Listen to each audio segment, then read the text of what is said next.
You know what customers hate? Getting ghosted over SMS. They send a text and it disappears into the void.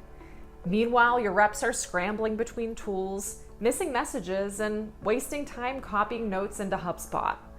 Not exactly the modern customer experience, right? Now imagine this. Every text and image your customer sends pops up right in your HubSpot inbox. No searching, no switching tabs, and no, wait, who's got that thread? Just one clean, real-time view.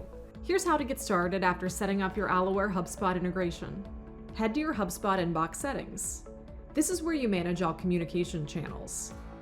Click Connect a New Channel, and when the list appears, select Aloware SMS. Then pick the Aloware line you want to connect. You can search by line name, phone number, or ID. Each line shows its capabilities, like SMS, MMS, calling, or fax, so you know exactly what you're enabling. Then assign ownership.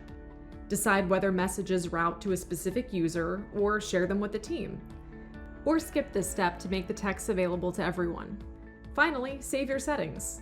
You'll see the line appear in your HubSpot inbox with its status marked as active. From there, you can connect as many lines as you want. 10, 15, it's up to you. And if a line ever disconnects, it's flagged right away so you can fix it immediately. Once connected, SMS and MMS messages flow directly into HubSpot. You can send text replies, upload an image, or check contact details, all without leaving your inbox. Real-time notifications means your reps never miss a message. With Aloware SMS and HubSpot, your reps stay focused, your customers get answers, and nobody gets ghosted. Texting belongs in HubSpot, and now it's there with Aloware.